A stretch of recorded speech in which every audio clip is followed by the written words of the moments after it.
Hello बच्चों, welcome back to the channel the Abhi Rajput sir, जहां आपको मिलेंगे अकाउंट के हर सवालों के जवाब। और आज है आपका दूसरा वीडियो शूट, जहां हम सेकेंड चैप्टर का दूसरा पार्ट बनाने जा रहे हैं, आपको पढ़ाने जा रहे हैं, बताने जा रहे हैं। और ये बताना क्या है, जो हमने पहला चैप्टर में पढ़ा, सॉरी पहला पार्ट में पढ़ा था कि गुडविल प्रॉफिट शेयरिंग रेशियो के चेंजेस होने की वजह से कई सारे हम लोग को ट्रीटमेंट करने पड़ सकते हैं। क्या क्या गुडविल का ट्रीटमेंट करना पड़ता था, गुडविल के बारे में हमने सीखा कि गुडविल का कैलकुलेशन कैसे करता है। और दूसरा था treatment of profits, accumulated profit and reserve. तो आज इसकी बात करेंगे, रिजर्व्स, एक्यूमुलेटेड प्रॉफिट की। तो एक्चुअली होता क्या ना, सबसे पहले आप बैलेंस शीट को समझो, ठीक है बच्चा। सबसे पहले आप समझो बैलेंस शीट, कि बैलेंस शीट में ऐसे कौन सा आइटम है जिसके इफेक्ट पड़ने वाले हैं जब भी रिकंस्टिट्यूशन होगा पार्टनरशिप फॉर्म में। जब भी रिकंस्टिट्यूशन होगा पार्टनरशिप फॉर्म में, डेट मींस बस चेंज इन पीएसआर नहीं, एडमिशन ऑफ पार्टनर हुआ तब भी, एडमिशन ऑफ पार्टनर मतलब कोई नया पार्टनर आया फॉर्म में तब भी, रिटायरमेंट हुआ तब भी, या किसी पार्टनर की डेथ हो गई तब भी। ये जो कॉन्सेप्ट आज हम पढ़ने जा रहे हैं, ये सारे चैप्टर आने वाले चैप्टर्स में भी अप्लाई होंगे। तो प्लीज इस चीज को आराम से समझ लीजिएगा। ये है आपका बैलेंस शीट। बैलेंस शीट का आपको फॉर्मेट पता होगा, क्लास 11 में आपने पढ़ा था। इधर होता है लायबिलिटीज, ठीक है बच्चा, अमाउंट, इधर होता है एसेट्स, अमाउंट। मैं सारा एसेट्स और लायबिलिटीज लेके नहीं चल रहा हूं, मैं एक पार्ट, बैलेंस शीट का छोटा सा पार्ट लेके चल रहा हूं जिसका ट्रीटमेंट करना पड़ सकता है हम लोग को। करना नहीं पड़ सकता, मतलब करना ही पड़ेगा। पहला लेते हैं जनरल रिजर्व, या कोई भी रिजर्व, ठीक है, जनरल रिजर्व। दूसरा लेते हैं workman compensation reserve, workman compensation reserve. Investment reserve, investment fluctuation reserve. Profit and loss, profit and loss account, ठीक है। इधर आ जाता है प्रॉफिट एंड लॉस अकाउंट। दो जगह आ गया सर, ऐसा कैसे? बिल्कुल आ सकता है। एडवर्टाइजमेंट, सस्पेंस एक्सपेंडिचर, उसके बाद गुडविल। आपको बताया था बैलेंस शीट में एसेट साइड में गुडविल शो हो रहा है, डेट मींस वो कौन सा गुडविल है, वो है आपका परचेज गुडविल। अब ऐसा ये सारे आइटम अगर आपको दिख जाते हैं बैलेंस शीट में, तो समझ लीजिएगा कि इनका कुछ ना कुछ ट्रीटमेंट आपको करना पड़ेगा। ट्रीटमेंट करना क्या पड़ेगा, क्यों करना पड़ेगा, इसके बारे में आप समझ लीजिए। मान लो दो पार्टनर्स है ए एंड बी, इनका जो रेशियो था वो था 3:2। अब ए बी ने नया रेशियो बनाया, ये ओल्ड रेशियो था, अब न्यू रेशियो इन्होंने बनाया 1:1 इक्वली। पहले 3:2 था, अब 1:1 हो गया। मान लो इन दोनों ने मिला के जनरल रिजर्व बनाया था 30,000 का, 50,000 का मान लेते हैं। कितने का? 50,000 का। 1 लाख ले लो, अच्छा रहेगा। 1 लाख का रिजर्व बनाया था। रिजर्व क्या होता है बच्चा? रिजर्व वो चीज होता है जब कंपनी प्रॉफिट अर्न करती है या पार्टनरशिप फर्म प्रॉफिट अर्न करती है, तो प्रॉफिट में से कुछ हिस्सा बचा के वो रिजर्व रख देती है कि फ्यूचर में अगर कुछ अनसर्टेनिटी लॉस हुआ तो हम उससे कुछ भरपाई कर सके। यानी कुछ लायबिलिटी आ गई, कुछ खतरनाक चीज आ गई जिससे हम उससे भरपाई कर सके। जैसे आपके घर पे पेरेंट्स भी करते हैं, कुछ पैसा वो अपने इनकम से बचा के रखते हैं कि किसी की डेथ हो गई उसमें लगा दिया फ्यूनरल में, या किसी को मेडिकल इमरजेंसी हो गई तो वहां पैसा लगा दिया, किसी रिश्तेदार को उधारी देने में लगा दिया। बात समझ में आया? तो रिजर्व हर कोई बना के रखता है अपने फाइनेंशियल पोजीशन को मजबूत रखने के लिए। बात समझ में आया कि नहीं? ये एक्चुअली ये अननोन लायबिलिटी है। अननोन लायबिलिटी का मतलब वो लायबिलिटी जो हमको पता नहीं, जो कभी भी कैसे भी अराइज हो सकता है। तो हमने एक पहले से पैसा बना के रखा। कोरोना पीरियड में क्या हुआ था, जिनके घर में पैसा था, जिनके पेरेंट्स ने रिजर्व बना के रखा था, वो आराम से चले। इनकम नहीं था लेकिन रिजर्व होने की वजह से वो कोरोना के पीरियड में आराम से घर पे बैठे रोज नए पकौड़ा, नए समोसा खुद बनाकर खा रहे थे। लेकिन जिनके पास रिजर्व नहीं था वो क्या किए, बेचारे कहां से पैदल चल के आए। क्यों? रिजर्व नहीं था। यानी रिजर्व होना मतलब कहीं ना कहीं आपके फाइनेंशियल स्टेबिलिटी को मजबूत करता है, आपके कमर को मजबूत करता है, आपको स्ट्रांग बनाता है। बात समझ में आया? तो ये है रिजर्व। मान लो ये दोनों पार्टनर ने प्रॉफिट अर्न कर करके इतने सालों में 1 लाख रुपए का रिजर्व बनाया था, ठीक। रेशियो पहले था कितना? 3:2। 3:2 के हिसाब से ए को मिलना चाहिए, ठीक है। ए को कितना मिलना चाहिए? 60,000 रिजर्व का हिस्सा, और बी को कितना मिलना चाहिए? 40,000। ये बस फॉर एग्जाम्पल आप समझिए बात को। लेकिन न्यू रेशियो कितना आ गया? 1:1, ठीक। रेशियो चेंज हुआ। रेशियो चेंज होते ही रेशियो चेंज होते ही पार्टनर्स कहेंगे कि जो रिजर्व हमने पहले बनाया था उस रिजर्व को हम पुराने रेशियो में ही बांट के खत्म कर देता है, क्योंकि नया रेशियो स्टार्ट हुआ तो अब नए सिरे से हम काम करेंगे, अब नया रिजर्व बचाएंगे। अगर हम नहीं बांटते हैं तो क्या हो सकता है, अगर नहीं बांटते, अगर यहाँ मान लो बांटते हैं तो ए को मिला 60, बी को मिला 40, नहीं बांटे, भूल गए, अब 10 साल बाद बांट रहे हैं तो उस टाइम किस रेशियो में बटेगा बच्चा, उस टाइम इस रेशियो में तो बटेगा नहीं, क्योंकि कहानी इस रेशियो की खत्म। अब रेशियो कौन सा आ गया, 1:1। तो जब भैया 1:1 बांटेंगे तो ए को मिला 50, बी को मिला 50, ए बैठ के रोया, बी बैठ के हंसा, झगड़ा हो सकता है, बिल्कुल हो सकता है। लड़ाई हो सकता है, बिल्कुल हो सकता है। किसके बीच में, ए और बी के बीच में। ए कहेगा यार मुझे तो 60,000 मिलना चाहिए था 3:2 के रेशियो में, बी कहेगा ना भैया 3:2 तो उस जमाने की बात चल रही है, अब आपका रेशियो कितना हो गया 1:1, यानी अब हम 1 लाख को इक्वली बांटेंगे 50-50 हजार करके। बात समझ में आया कि नहीं, यानी विद द इफेक्ट, जब इफेक्ट आ रहा है, जब रेशियो चेंज हो रहा है, उसी टाइम रिजर्व को पार्टनर्स में बांट दो। कौन से रेशियो में, नए रेशियो में, बिल्कुल भी नहीं। किस रेशियो बांटेंगे, पुराने रेशियो में। भैया जिस रेशियो पहला, जो रेशियो पहले था उसी रेशियो के हिसाब से हम जो भी रिजर्व है उसको पार्टनर्स में बांट देंगे, पुराने पार्टनर को पुराने रेशियो में बांट देंगे। बात समझ में आया, क्लियर है, कोई दिक्कत। अब ये लायबिलिटी साइड में है, ठीक है, ये फॉर्म का बैलेंस शीट, ये किस साइड में, लायबिलिटी साइड में। वर्कमैन कंपनसेशन, ये भी रिजर्व है, ये भी पार्टनर से बांटना है। इसके 4-5 केसेस है जो मैं, इसका अलग वीडियो बनने वाला है, मैं बस में बताने वाला हूँ। इन्वेस्टमेंट फ्लक्चुएशन रिजर्व, इसका भी एक अलग वीडियो बनेगा, पूरा एक सेपरेट वीडियो बनेगा, आज ही बन जाएगा और आपको मिल जाएगा पार्ट 3 में, थर्ड पार्ट में मिल जाएगा इनके बारे, इन दोनों के बारे में आपको पार्ट 3 में मिल जाएगा। अब प्रॉफिट एंड लॉस अकाउंट लिखा हुआ है लायबिलिटी साइड में, और कभी कभी बिना बैलेंस शीट के भी दिया जा सकता है ये सारी चीज। तो बिना बैलेंस शीट के दिया होगा, अगर बैलेंस शीट के बाहर दिया होगा ना तो ये इस तरह लिखा होगा, प्रॉफिट एंड लॉस अकाउंट लिखा हो सकता है, बस कुछ नहीं लिखा होगा, या सीआर लिखा होगा। ये profit and loss account CR, और ये लायबिलिटी साइड में है। इसका क्या मतलब, ये प्रॉफिट है कि लॉस है, क्योंकि प्रॉफिट एंड लॉस अकाउंट लिखा ना। अब प्रॉफिट एंड लॉस अकाउंट से प्रॉफिट आया कि लॉस आया, कैसे बताएंगे कि ये प्रॉफिट है कि लॉस है। लायबिलिटी साइड में है या बैलेंस शीट के बाहर दिया और सीआर लिखा है तो याद रखिएगा ये प्रॉफिट है। सर क्यों प्रॉफिट है, लायबिलिटी साइड में दिया तो प्रॉफिट है, ये अनडिस्ट्रीब्यूटेड प्रॉफिट है बच्चा। कौन सा प्रॉफिट है, अनडिस्ट्रीब्यूटेड प्रॉफिट। क्यों अनडिस्ट्रीब्यूटेड प्रॉफिट, क्योंकि जो प्रॉफिट आया था ना, प्रॉफिट को आपने कैपिटल में ऐड किया था, पीएल अप्रोप्रिएशन बनाया था, प्रॉफिट आया था, प्रॉफिट को उसके कैपिटल अकाउंट में ट्रांसफर कर दिया, किया कि नहीं, कैपिटल में ऐड हुआ, कैपिटल में ऐड हुआ तो ऑटोमेटिकली वो बैलेंस शीट में, लायबिलिटी साइड में आ चुका था। लेकिन कुछ ऐसे प्रॉफिट थे जो बटे ही नहीं, बाद में पता चला वो बटा ही नहीं, जिसको हम बोलते हैं अनडिस्ट्रीब्यूटेड प्रॉफिट। ये प्रॉफिट एंड लॉस जो लिखा हुआ है ये प्रॉफिट बटा ही नहीं, तो फर्म की लायबिलिटी है। फर्म की लायबिलिटी है मतलब फर्म के पास ये प्रॉफिट है, लायबिलिटी है, तभी ना वो पार्टनर्स को देगा। बात समझ में आया कि नहीं, फर्म की क्या है, लायबिलिटी। लायबिलिटी का मतलब फर्म ये पैसा किसी को देना, फर्म के ऊपर सर पे उधारी है, उधारी क्यों है, प्रॉफिट है, पैसा है, तो फर्म की लायबिलिटी बन चुकी। लायबिलिटी बन जाएगा तो ये पैसा फर्म किसको देगा, पार्टनर्स को देगा। सेम एज इट इज यहाँ देख लो, एसेट साइड में फिर प्रॉफिट एंड लॉस लिख दिया। अगर एसेट नहीं हो, सॉरी बैलेंस शीट ना हो, अब बैलेंस शीट के बाहर ये गिवन हो रहा हो तो इसमें ऐसा लिखा जाएगा, profit and loss account DR. अब ये profit and loss account DR मतलब ये लॉस है, व्हाई इट इज लॉस। अब फर्म का, आप बोले फर्म के एसेट साइड में सर तो ये लॉस कैसे हो सकता है, बिल्कुल लॉस हो सकता है। लॉस हुआ ना, लॉस हुआ, फर्म दिखा दिया लॉस। अब ये लॉस का पैसा फर्म किससे लेगा, पार्टनर से। फर्म के पास तो आना है ना, फर्म के पास तो वो चीज आना है, कहाँ से आना, पार्टनर से आना है। तो फर्म के लिए हो गया एसेट। अब फर्म की लायबिलिटी है तो वो हो गया तुम्हारा प्रॉफिट। फर्म की लायबिलिटी यानी प्रॉफिट था, अनडिस्ट्रीब्यूटेड प्रॉफिट था, आपने बांटा नहीं, फर्म बांटना भूल गया। फर्म बांटना 1 लाख रुपया, अरे यार 1 लाख रुपया हम तो फर्म पार्टनर को बांटना भूल गए। फर्म की लायबिलिटी होगी कि नहीं होगी, फर्म की लायबिलिटी होगी बांटने के लिए, तो फर्म क्या किया, 1 लाख रुपया उठाया, किसको दे दिया, पार्टनर्स को दे दिया। बात समझ में आ गया कि नहीं आ गया। यानी सीआर है तो प्रॉफिट, डीआर है तो loss, undistributed profit, undistributed loss. Advertisement suspense expenditure ये भी आता है, तो एडवर्टाइजमेंट सस्पेंस एक्सपेंडिचर हमेशा पार्टनर्स के कैपिटल अकाउंट से डेबिट किया जाएगा, उनके खाते को माइनस कर दिया जाएगा। अब ये एडवर्टाइजमेंट सस्पेंस एक्सपेंडिचर है क्या, क्या बच्चा, डेफर्ड रेवेन्यू एक्सपेंडिचर आपने सुना ही होगा, फिक्सेड चार्ज आपने सुना ही होगा।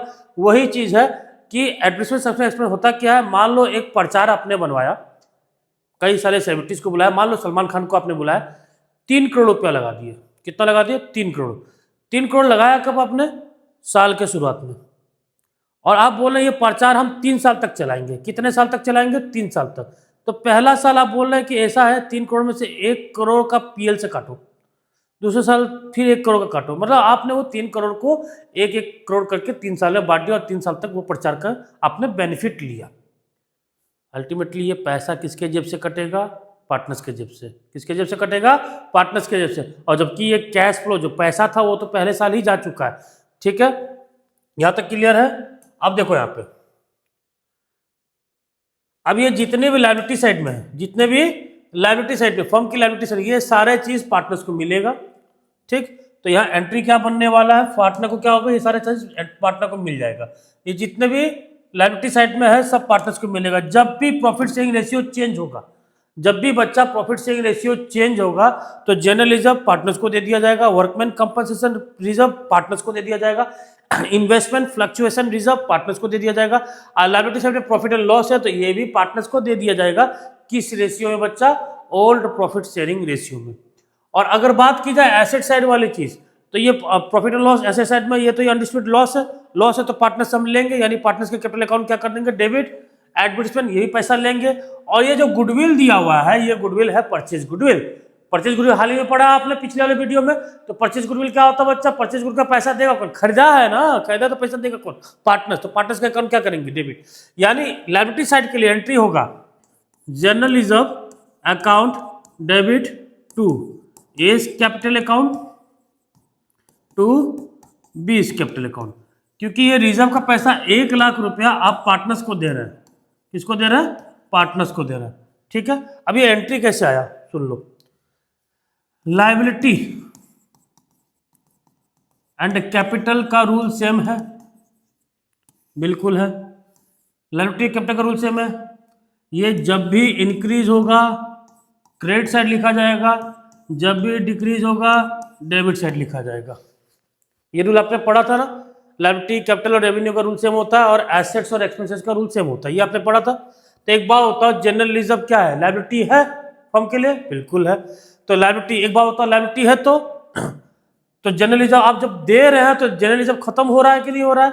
डिक्रीज हो रहा है। डिक्रीज हो रहा है तो किधर जा रहा है? Debit side. General reserve account debit. बात समझ में आया? अब आप पार्टनर्स को दे रहे हैं ये पैसा, यानी पार्टनर्स के कैपिटल अकाउंट क्या हो रहा है? इंक्रीज हो रहा है। कैपिटल अकाउंट इंक्रीज हो रहा था किधर? Credit side. बात समझ में आया? General reserve account debit to A's capital account to B's capital account. Same workman compensation reserve के लिए WCR account debit to A to B। Investment के लिए to investment fluctuation reserve account debit to A to B। Profit and loss account है तो profit and loss account debit to A's capital to B's capital. बात समझ में आया? वैसे इन दोनों का ट्रीटमेंट है, ठीक है, इन दोनों का अलग ट्रीटमेंट होगा। 4-5 केसेस है वो मैं समझा रहा हूँ इस वीडियो के बाद, मतलब इस पार्ट के बाद। ठीक है, यहां तक समझ में आ गया कि नहीं आ गया? बिल्कुल। अब ये जो यहां वाली एंट्री, इसकी क्या एंट्री होगी? ये तो एसेट्स है ना, एसेट्स का आपको पता रूल।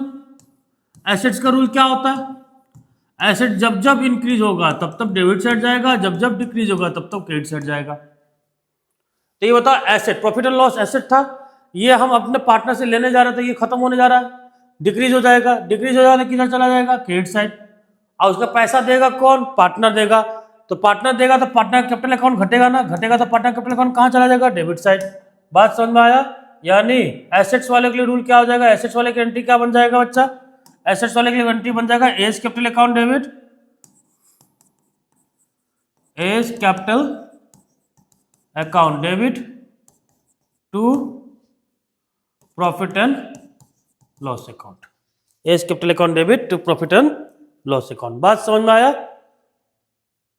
सॉरी, बस ए नहीं है ना, पार्टनर बी भी तो है, 2 पार्टनर है तो दोनों पार्टनर के खाते से कटेगा। A's capital account debit, B capital account debit to profit and loss account. Clear है बच्चों? Is it clear? समझ में आ गया आप लोग को?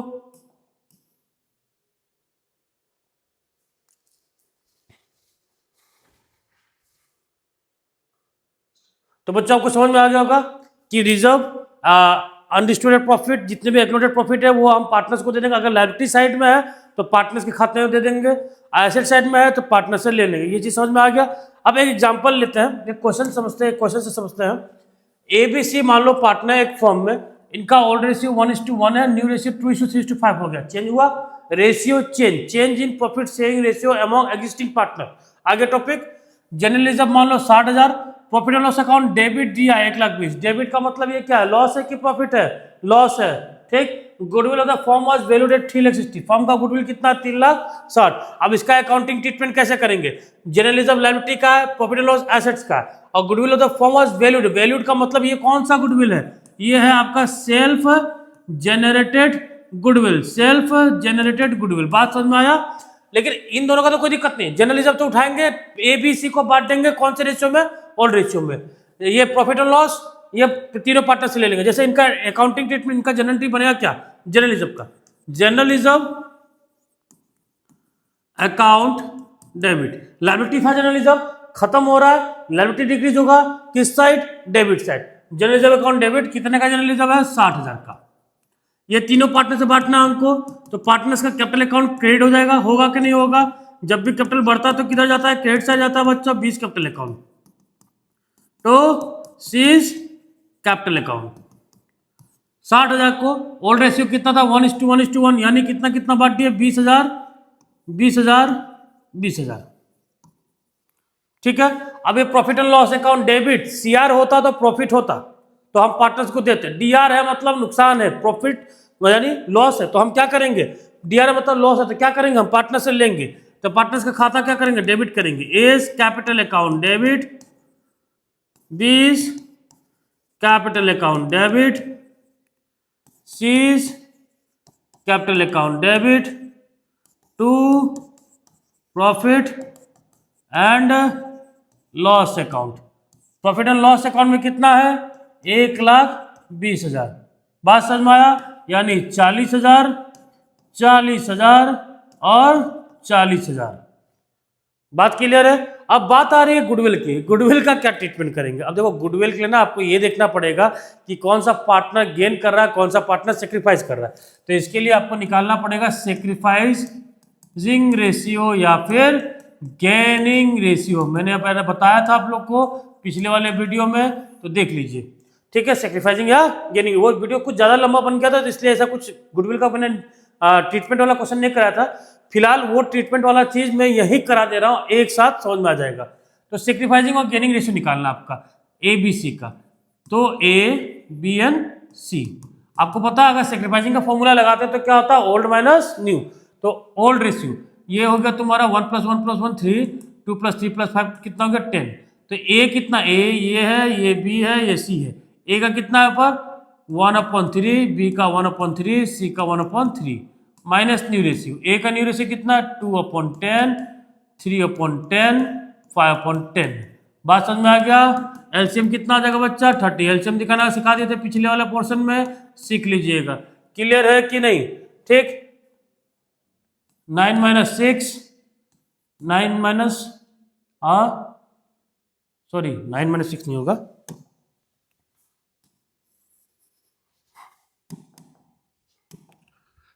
30 है। 10 - 6 यहाँ पे भी होगा 10 - 9, ठीक है।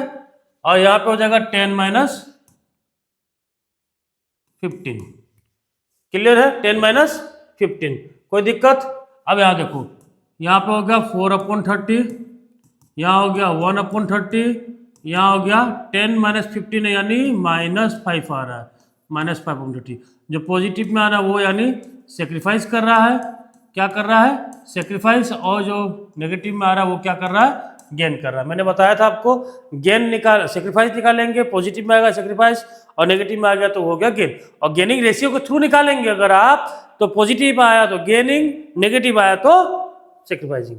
बात समझ में आया, उल्टा आया तो उल्टा, ठीक। कहानी खत्म, उल्टा तो भैया तुम जाओ उधर ही जाओ।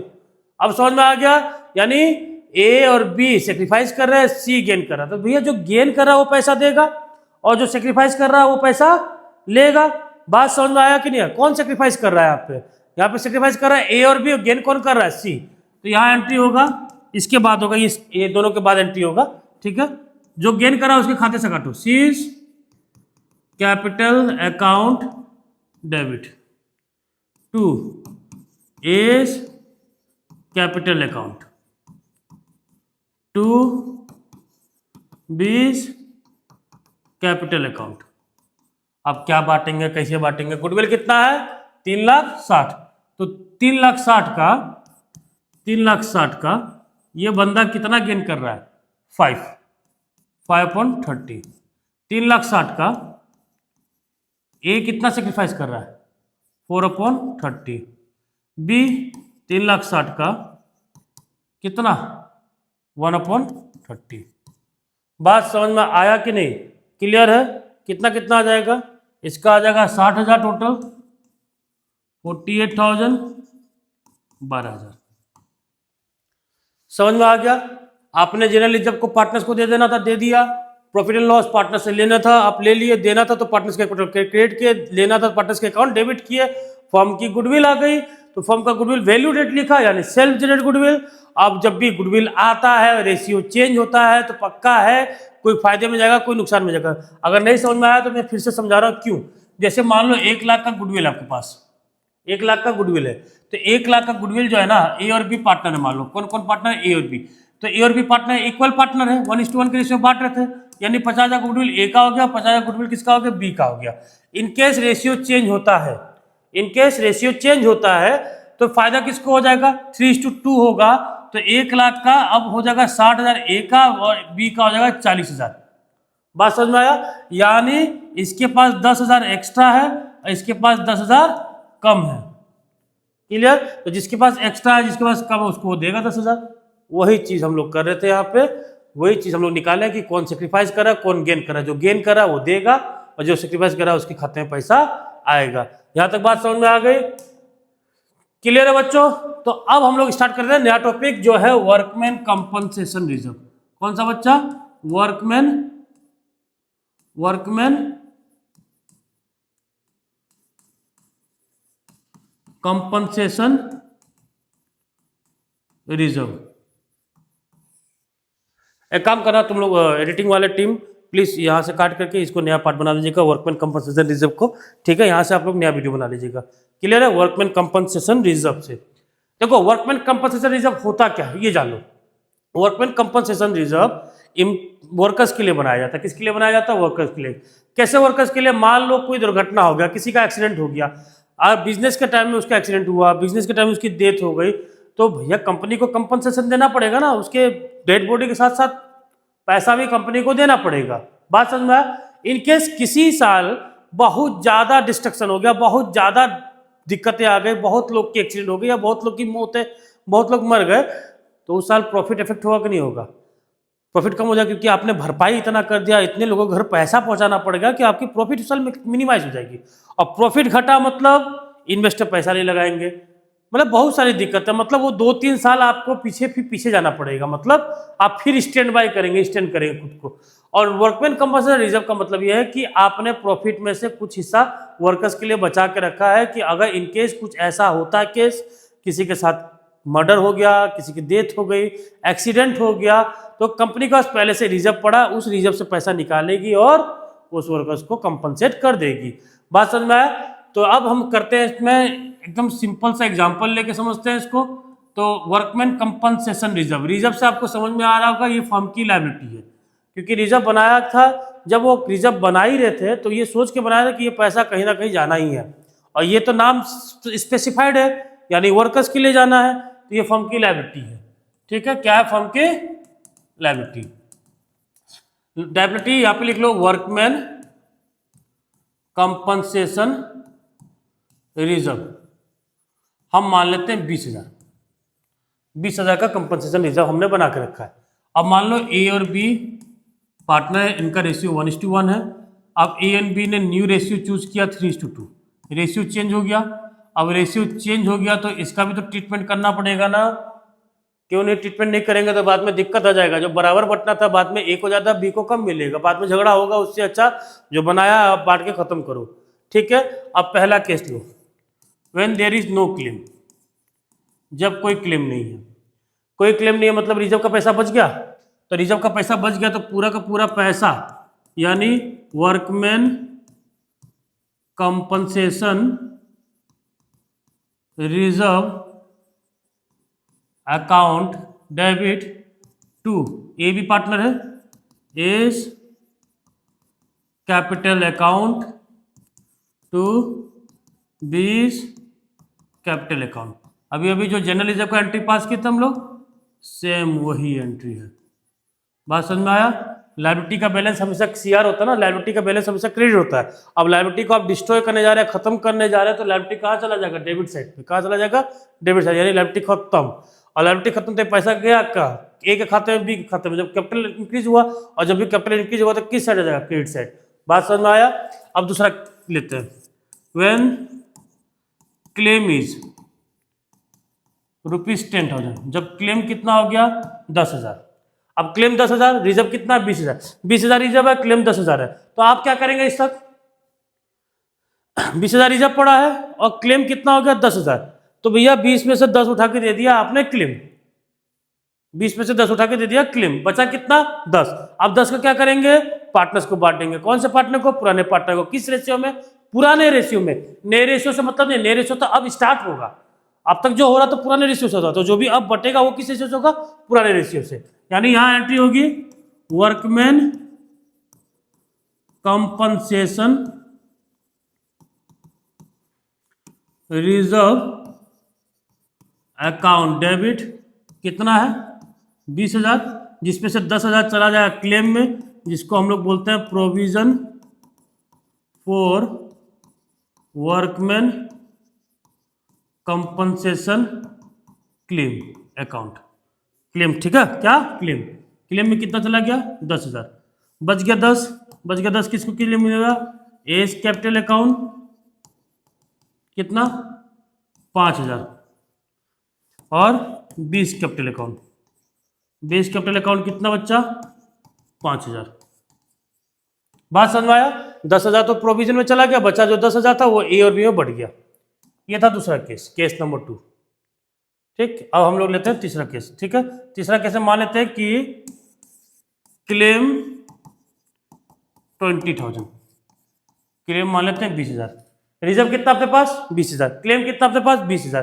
पूरा का पूरा रिजर्व चला गया क्लेम में। पार्टनर के लिए बचा कुछ? नहीं बचा। पार्टनर को मिलेगा कुछ? नहीं मिलेगा। क्या मिलेगा पार्टनर को? कुछ नहीं मिलेगा।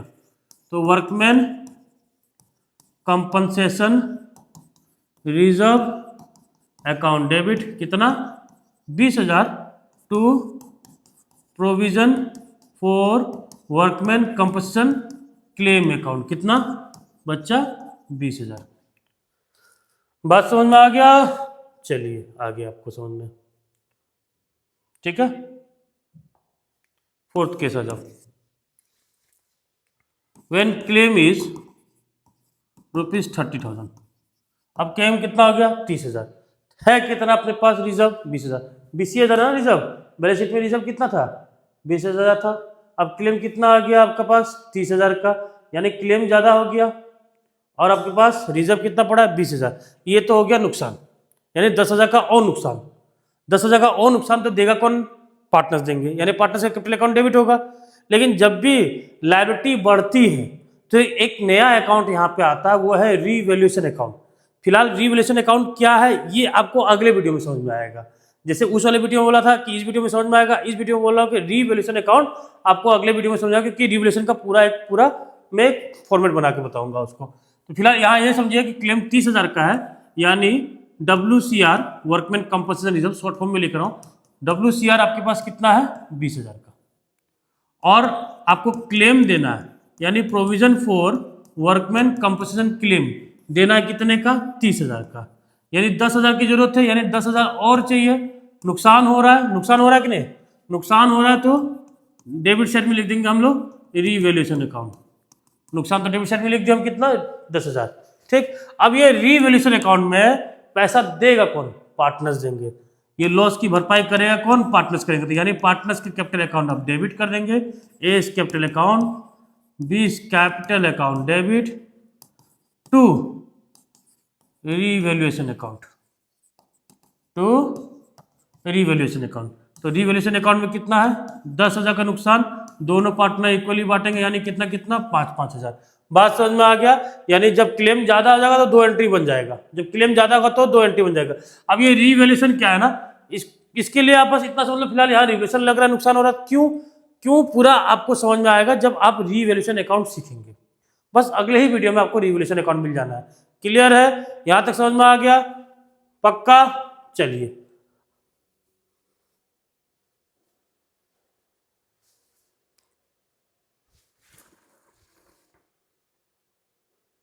तो जैसे वर्कमैन कंपनसेशन रिजर्व सीख लिया, अब हम लोग सीखेंगे investment investment investment fluctuation investment fluctuation reserve.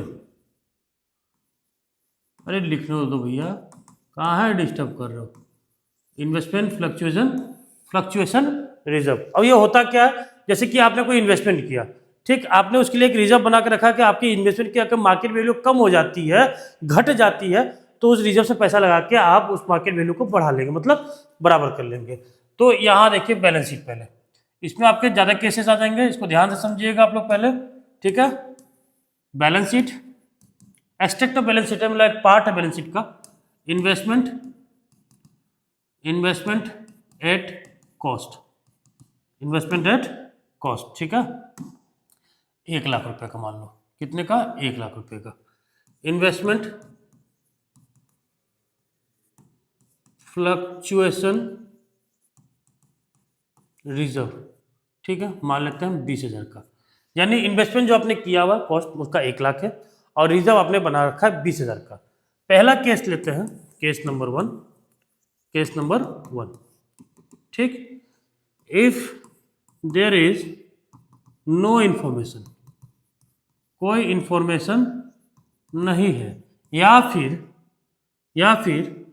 Market value दोनों का सेम ही होगा ना, इसलिए एक साथ कर दे रहा हूं। मार्केट वैल्यू इज ₹1 लाख, दोनों की जनरलिटी सेम होगी।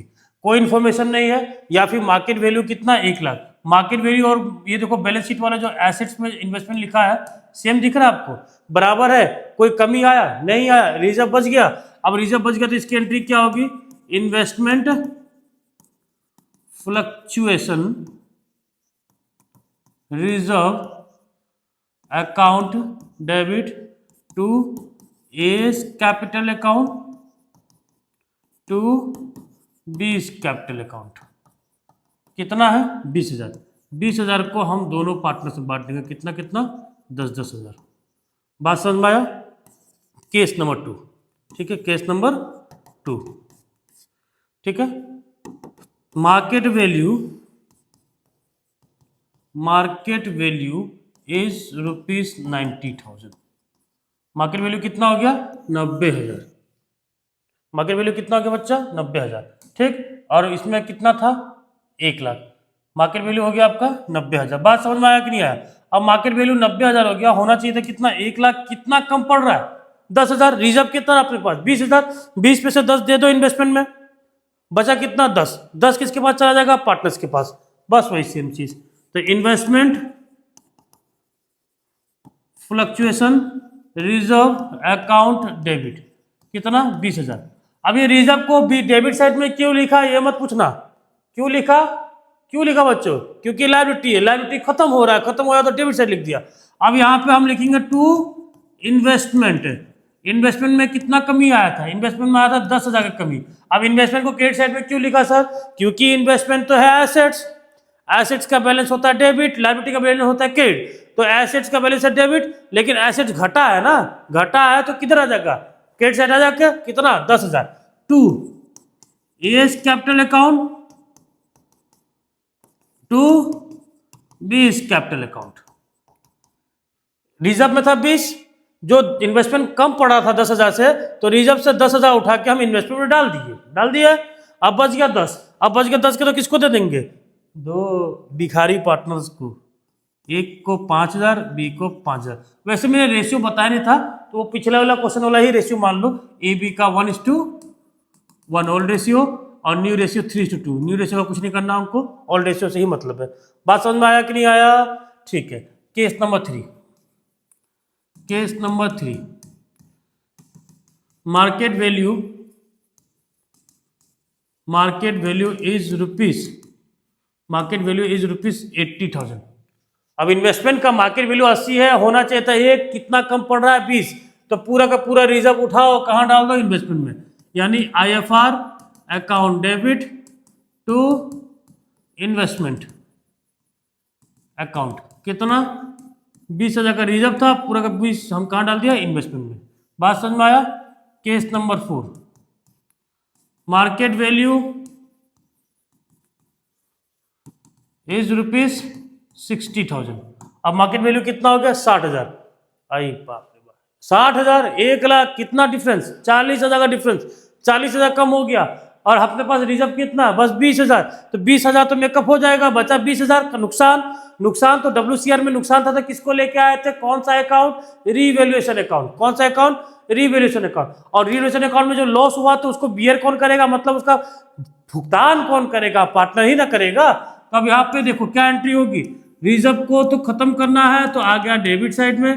कितना है रिजर्व अपने पास? 20,000। जबकि इन्वेस्टमेंट में पैसा चाहिए कितना है इस बार हमको? इन्वेस्टमेंट में चाहिए हमको 40,000, क्योंकि मार्केट वैल्यू हो गया 60, होना चाहिए था 1 लाख, 40,000 चाहिए इन्वेस्टमेंट में। बचा हुआ 20,000 का नुकसान कौन झेलेगा? रीवैल्यूएशन अकाउंट झेलेगा। रीवैल्यूएशन अकाउंट क्या है ये आपको अगले वीडियो में समझ में आ जाएगा। ठीक, अब रीवैल्यूएशन का लॉस कौन बियर करेगा? पार्टनर, यानी पार्टनर्स का खाता डेबिट किया जाएगा। A's capital account debit, 20 capital account debit to revaluation account, to revaluation account.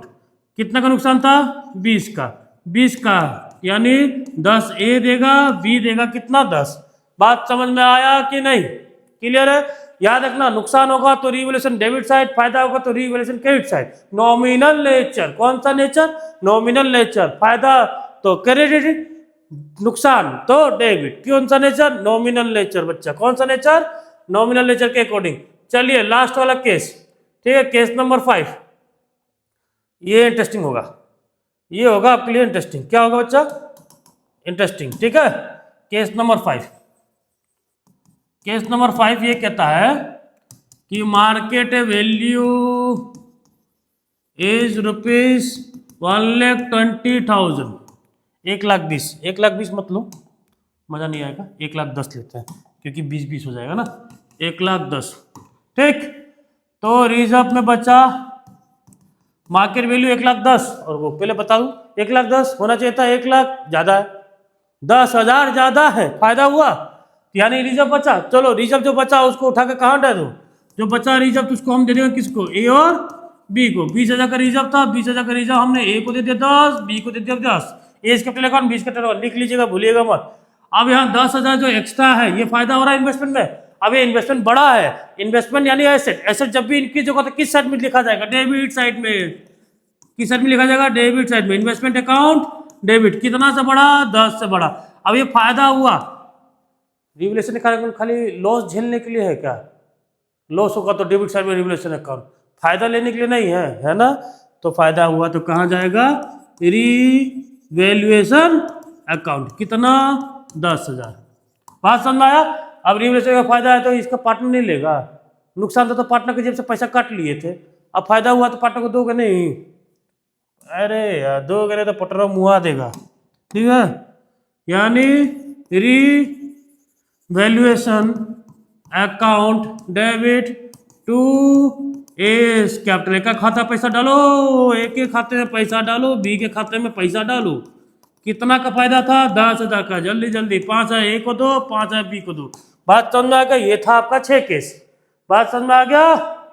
चलिए केस नंबर 1, कोई इन्फॉर्मेशन नहीं, मार्केट वैल्यू 1 लाख, पूरा का पूरा रिजर्व बच गया पार्ट टू में। केस नंबर 2, 90 हो जाएगा, 90 हो गया मार्केट वैल्यू। होना चाहिए था कॉस्ट कितना? 1 लाख का 10,000 का कम पड़ रहा है, 20,000 रिजर्व, 20 में से 10 दे दो इन्वेस्टमेंट में, बचा 10 पार्टनर को दे दो। केस नंबर 3, मार्केट वैल्यू हो गया 80, होना चाहिए था 1 लाख, कितना का पड़ा है? 20 का। 20 तो रिजर्व है, पूरा का पूरा रिजर्व उठाओ और इन्वेस्टमेंट में डाल दो, पार्टनर कुछ नहीं मिलेगा, ठेंगा मिलेगा। केस नंबर 4, 60,000 हो गया भैया, बहुत दिक्कत। 60 और 1 कितना का डिफरेंस? 40 का। रिजर्व कितना अपने पास? 20 तो रिजर्व से भुगतान कर लेंगे, बचा हुआ 20 नुकसान। नुकसान तो कौन झेलेगा? रिवैल्यूएशन। रिवैल्यूएशन झेल दिया तो उसका पैसा कौन देगा? पार्टनर। बात समझ में आया? केस नंबर 5, मार्केट वैल्यू हो गया 1,10,000, मार्केट वैल्यू हो गया 1,10,000, 10,000 ज्यादा, तो रिजर्व बच गया, रिजर्व पार्टनर्स को बांट दो, खत्म, रिजर्व खत्म। लेकिन ये 10,000 फायदा, 10,000 फायदा तो इन्वेस्टमेंट हुआ तो कहाँ जाएगा, रिवैल्यूएशन में, रिवैल्यूएशन से फायदा कहाँ जाएगा, पार्टनर्स कैपिटल अकाउंट में। आई होप आप लोग को समझ में आ गया होगा, समझ में आ गया कि नहीं, WCR IFR रिजर्व सब समझ में आ गया। अब इसके बाद अगले वीडियो में पढ़ेंगे रिवैल्यूएशन अकाउंट और उसके बाद पढ़ेंगे पूरा फुल फ्लेज क्वेश्चन। समझ में आया बच्चा? शुभांशु